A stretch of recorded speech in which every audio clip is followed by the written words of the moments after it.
You're listening to The Higher Ed Marketer, a podcast geared towards marketing professionals in higher education.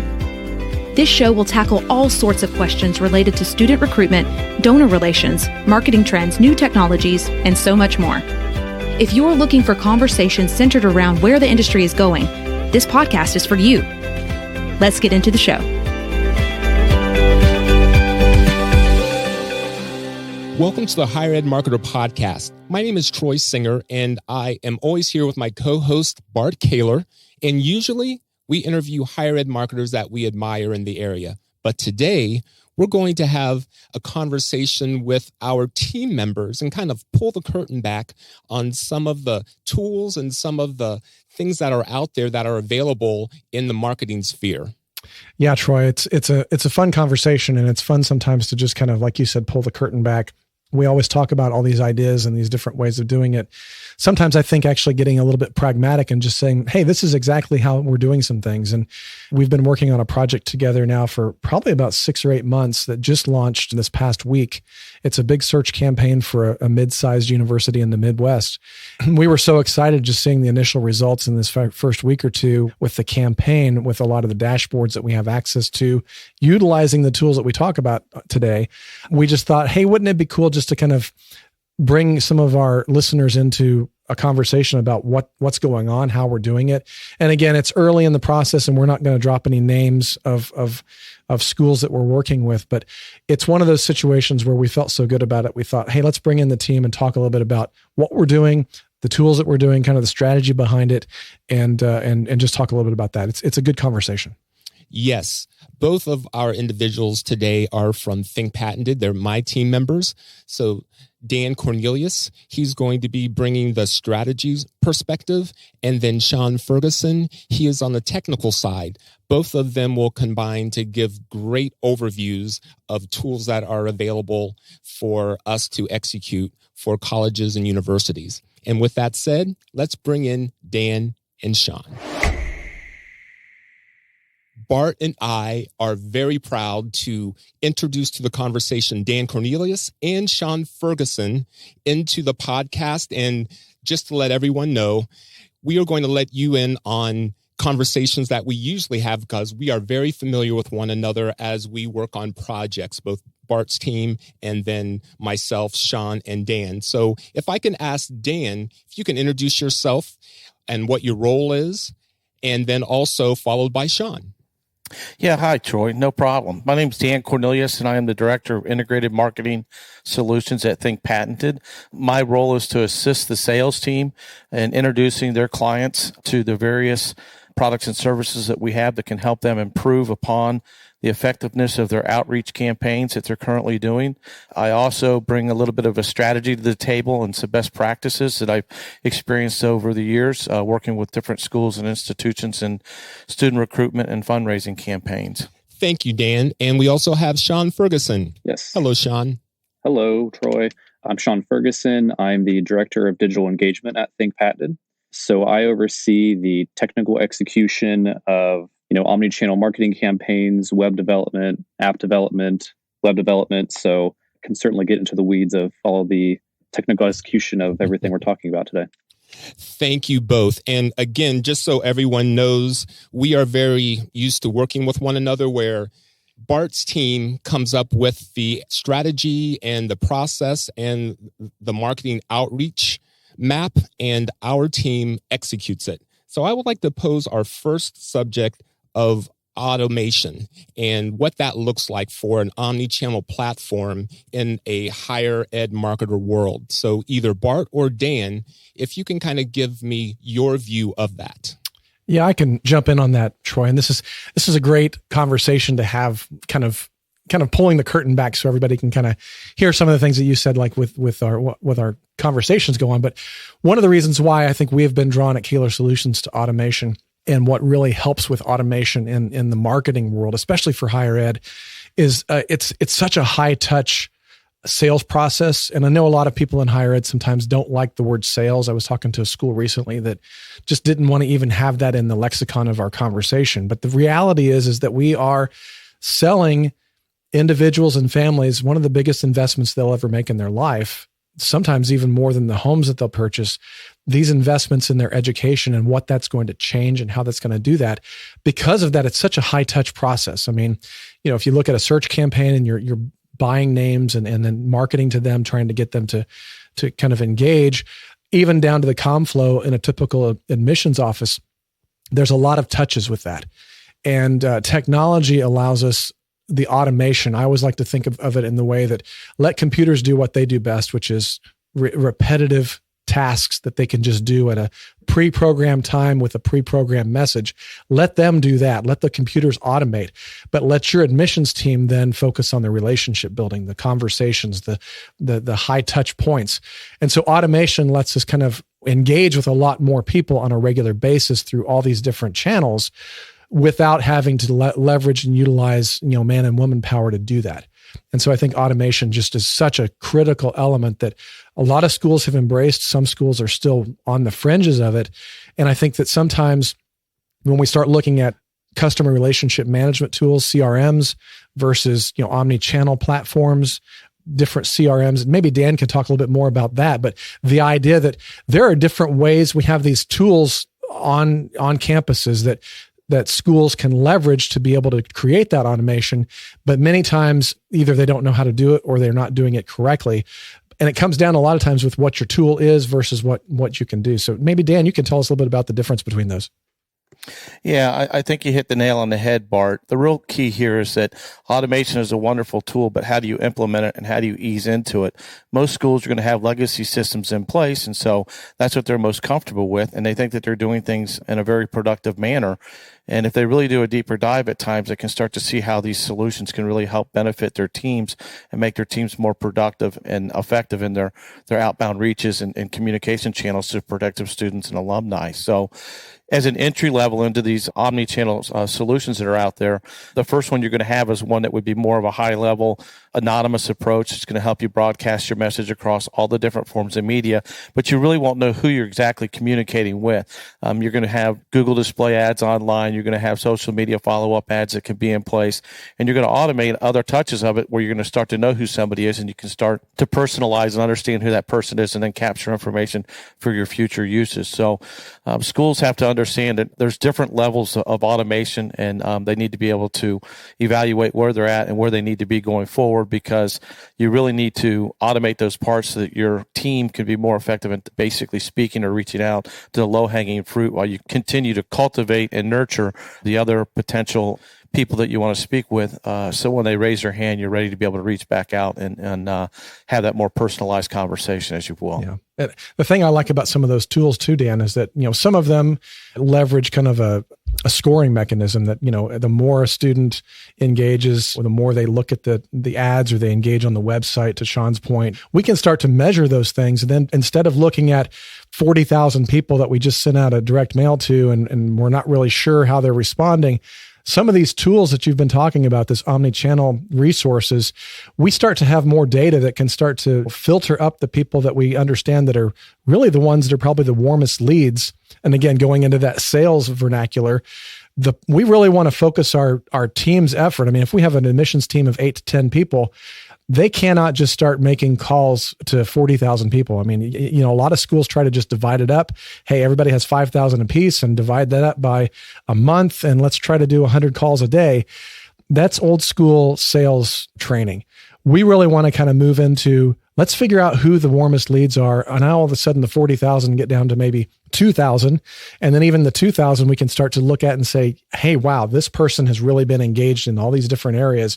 Let's start putting our focus and our emphasis on that, because at the end of the day, most schools only need to kind of bring in a class of 300 or 400, maybe 600, depending on the size of the school. And our efforts are better used in a smart way. I used to have a mentor that always talked about, let's think smarter rather than thinking harder. It's like, let's kind of be smart about what we're doing. And I think a lot of these tools allow us to do that. Would you agree with that, Dan? Yeah, I agree with you 100% about that. What the terminology that we like to use is lead scoring, and you're absolutely correct. And you can create what you call benchmarks based on the interaction that somebody can have with you inside your actual marketing tool itself. And then as those points add up, the minute they reach a goal, if you will, then that can be an automated lead that could be sent to a recruitment officer to reach out and make that phone call, or to somebody inside the advancement office that would need to be able to reach out to talk to a high-end donor or something like that. So you're absolutely correct about being able to allow the system to do the nurturing and then identify, as I keep saying, the low-hanging fruit and allowing people to be able to respond accordingly. Sean, do you have any comments on how that actually works? I think you nailed it, Dan. Maybe just to take a step back, I think it's important for people to maybe know, when we're talking about these omni-channel automation systems, it's not necessarily either or. You either have to work with that system or your CRM that you may be familiar with. Many of the omni-channel marketing tools and CRMs can integrate with each other so that, you can have the best of both worlds. You can have your data that you are familiar with reside still within the university, and then also leverage these automation tools for lead scoring, like you mentioned, and all these other elements that I'm sure we'll talk about. Yeah, that's cool. Maybe Dan or Sean, you guys can kind of talk through, when we talk about omni-channel, I think a lot of people are kind of like, okay, what's that? That's just another buzzword. And how does that work? And obviously omni means many, and then channels is channels. What are some of the examples of the different ways that the tools that you guys are using that we're using together? I know we've got a couple projects that we're working on together with clients, a search campaign and some development work. Tell us a little bit about what these different channels are. I mean, a lot of people are probably familiar with email or direct mail. Just kind of walk us through, because it's more than that. Well, I think that it's important to understand you can start out with a direct mail piece. How can you enhance that direct mail piece? So right out of the gate, you'd have tools such as mail tracking that allow you to identify exactly when a direct mail piece is going to land into a mailbox. And then you could create any type of internal follow-up processes and procedures that you wanted in case if you were in the middle of a fundraising campaign, you could have people call out to engage that potential donor, for instance, or at least the VIP donors, if you will. So again, we're talking about spending our time with the more important people in your database versus the whole mass, if you will. You could move that into enhancing with informed delivery, which would give you the ability to basically send an email that comes from the U.S. Postal Service to the person that you're trying to reach out to. In that email is a scan of all the direct mail pieces in their mailbox. And along with that, we would create a ride-along ad that allows people to click on it, and that can drive them to an apply page or more information page or a donate now page for that matter, or an events page. Then you can combine that by using the Google Display Network and social media. With social media, we can identify people that are in a database, and we can put actual ads on their feeds. They would see your messaging there. That would be a cohesive and coordinated effort along with your direct mail and email pieces. You also have the ability to have the Google Display Network and social media follow-up take place. So again, you're placing cookies on people that have visited. We know people are going to leave that go online. Over 90% of people will leave. We know that we can drive approximately 70% of those people back online. And statistics out there are saying you can convert sometimes up to 26% of those people into responding to your call to action. So by combining all these tools together, Troy, I think you know this number better than I do, but we're able to cut through the clutter because we need to now touch people 8, 10, 12, 20 times in order for our message to resonate and be able to start that dialogue. Thank you, Dan. And the thing to remember is that can happen with any direct mail campaign. It doesn't have to be intertwined with your CRM. That can happen with any outreach direct mail campaign that you send out. No, I was going to say, no, you're absolutely correct. And the only thing I wanted to say on top of that is all of those tools that I spoke about are really tools where you're touching people anonymously. You have identified a group of people in your database, but the communication touch points and the interaction is anonymous at that point still. So what we're trying to do is engage them online. And once we get them there, then we want to pull them into a more sophisticated platform that will allow us to identify who they are, maybe ask some specific questions about them, and then take that information that we get and personalize the messaging going back out to them. So now we can version a direct mail piece with imagery about a course of a study that they're interested in. We can reference anything that we learn about them from a personal standpoint. Same with the email. But then we can also start engaging in with them because we've captured maybe a cell phone number. They may opt in for SMS text messaging. We have the ability to be able to add in no ring messaging, for instance. It would leave a message to them without ringing their phone. It's non-intrusive. So if somebody donated X amount of dollars, they could get a no ring message thanking them. That could be a story from a student because of their donation. You're helping me succeed and move forward in my life dreams or my career at school here. Or it could be a story about how you're helping build the new nursing lab that needs to be going in. So lots of different ways to be able to use the technology, and there's lots of ways to bundle it together. Yes, developing true communication flows that are interactive and enable the enrollment department or the alumni department to know who is interacting with that campaign in real time. Yeah, I just wanted to point out for our listeners that we're kind of backing up a lot of information here. And so I wanted to kind of just, kind of separate it out a little bit, because one of the first things, we talked about this omni-channel marketing, and especially on that first blast, when the first emails go out and the first direct mail, a lot of what Dan talked about with the Google ad network, with informed delivery, with mail tracking, all of those things, it's really designed that we're warming somebody up, really trying to make sure that the brand awareness of that campaign is kind of everywhere. It's kind of omnipresent. And so we want to make sure that if they're on their Facebook feed that day, the day before, the day of, and maybe the day after that mail is going to drop in their household, we can know what day the mail is going to drop. We can start pushing those ads for 3 days. And all of a sudden it's like, oh, I have never seen that school.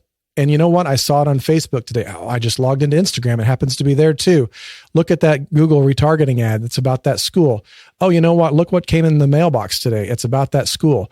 Oh, wow. I just got a phone message or a text message from somebody at that school.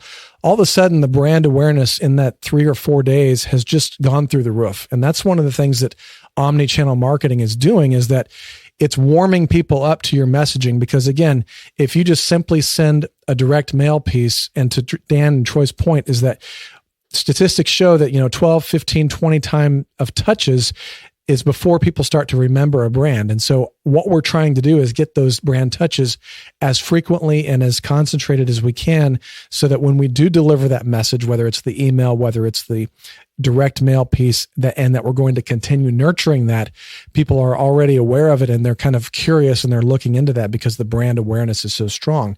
Then I think that, part of what Dan is saying is that now that we've got their attention and they start engaging, how can we harvest more information from them to make it more personal?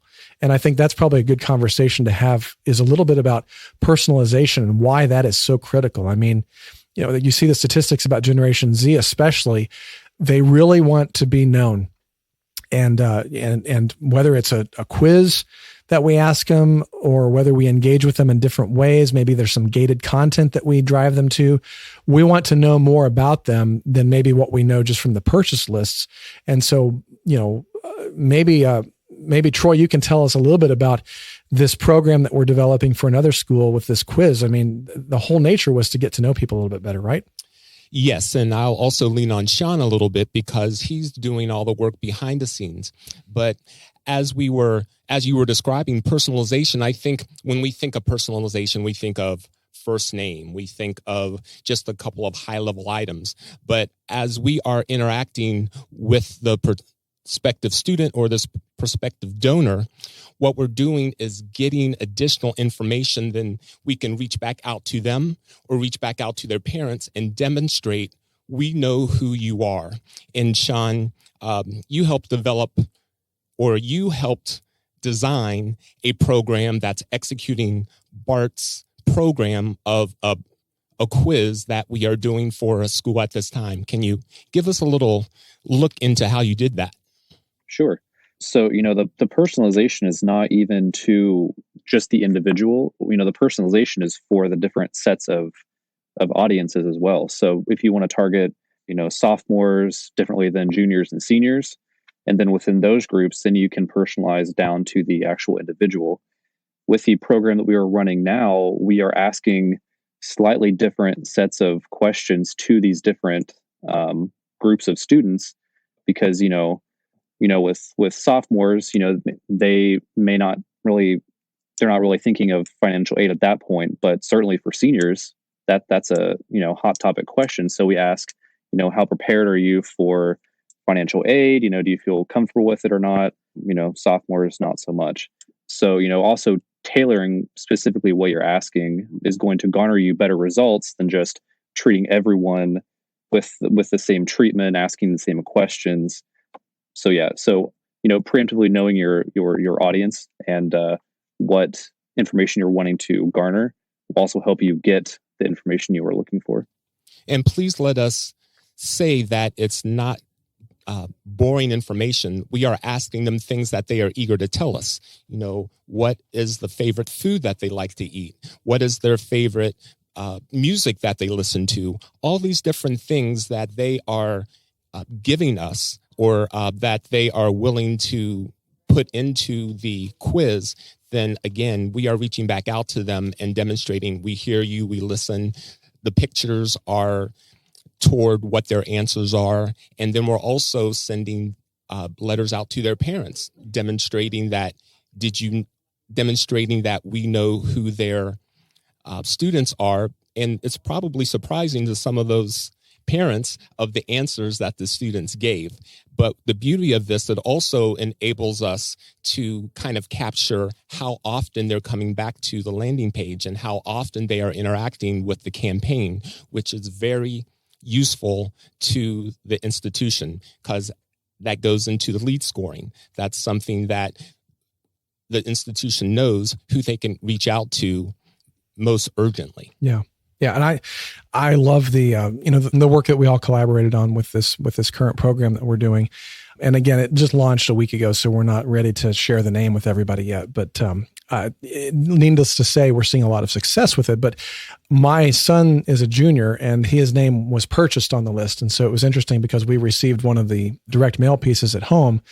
And, it's got a pearl on there. So we scanned it and he started looking at the different questions that were on the quiz. And again, it's a very highly interactive quiz. So don't think about it like a form of, hey, here's radio buttons and check boxes just to kind of click through, the typical, what schools ask is, what year are you graduating? What are you interested in?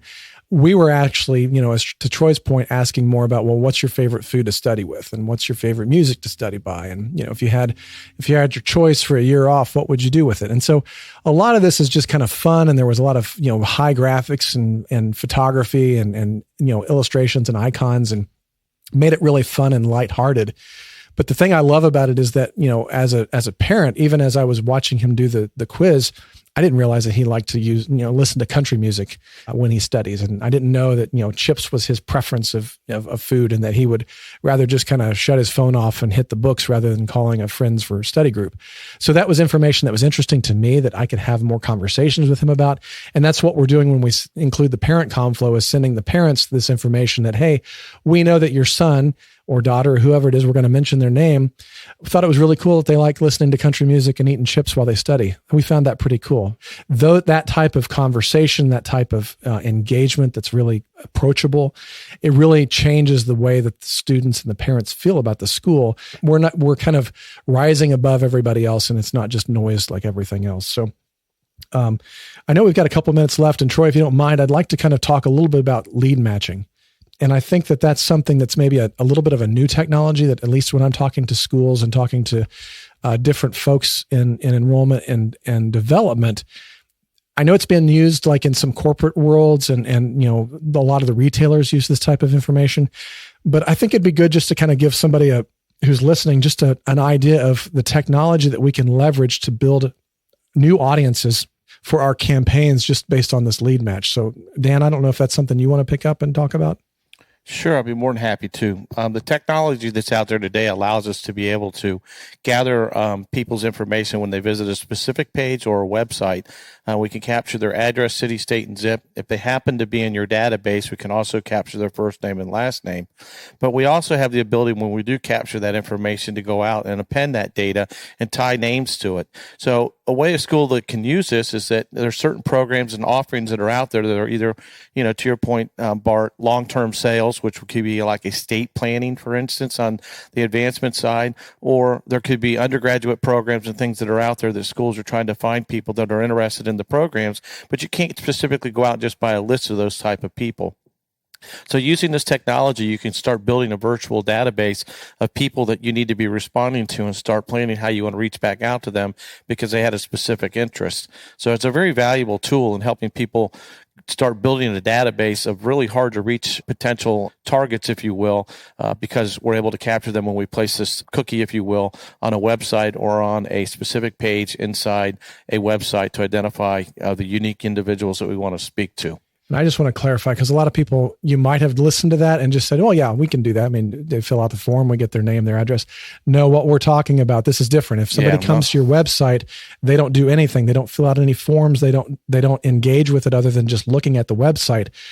This cookie will pick up the IP number that they're coming from. Typically every house, just like your street address is a unique address, you also have a unique digital address. It's called an IP number. An IP address. We can take that IP address and scrub it against a national database that ties the IP address of your home to your home physical address and other demographics. That's what's so powerful about this. Instead of buying lists from SAT or ACT or other places that you might want to, and it's especially important for you folks that are in adult and graduate studies where you cannot buy the lists. If you could actually harvest the data from your website of people who've come to the website and maybe kicked around and looked at your different adult programs, your different online programs, this lead match allows us to actually pull down a database of people who've been on your website, curious, but never filled out a form. Then we can turn that back into a search campaign that says, you know, we know these people are interested in our product or our service. We can start marketing a campaign with them. I mean, I talked to some people about that and they're like, wow, that's way too creepy. But it depends on how you use it. I mean, the last thing you want to do is send a letter to saying, hey, we saw that you were anonymously looking on our website and we figured out who you are. And we wanted to let you know that we have these products. No, if we treat them more like a search to just say, hey, we've included you on a list, you know, we're anonymously letting you know at the beginning, and then we start building some more information on what we know. But I think this lead match is such an important and powerful technology and tool that, again, I think for especially like adult and graduate programs, it could be so valuable to start building a list of people that you can market to, because leads are very hard to come by. There's a lot of ways to do it. And I think that this, coupled with some other ways of, you know, the Google Ad Network, social media advertising, this is a way to start to build up that list of potential people that can look at your programs. Simply capturing individuals that have expressed interest in your institution that you never knew about. Right. Correct. Yes. As we draw our podcast to a close, Dan or Sean, are there any final thoughts that you have of anything that we talked about that we forgot to mention?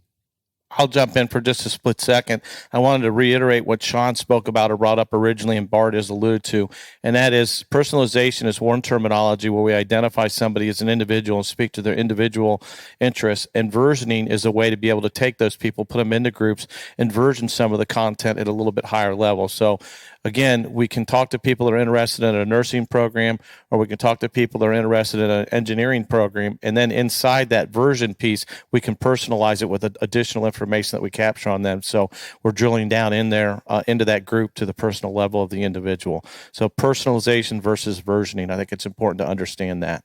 Thank you, Dan. Sean? I would like to add that, you know, what we find with a lot of the clients we interact with when we're introducing them to these, you know, omni-channel automation tools is, you know, it takes a lot of preemptive thought and planning, because a lot, you know, the beauty of these programs is that they are automated and that they can be as set and forget as you would like. But with that comes a lot of forethought and, okay, how do we want this campaign to run for the next, you know, 3 months, 6 months, a whole year? And while that can seem like a lot to take in, you know, once you get an understanding of how these tools can work to your benefit and how they can customize your outreaches and garner better responses from your audience, you know, it's clear that, you know, it's definitely worth the effort and worth the thought to plan all of this out.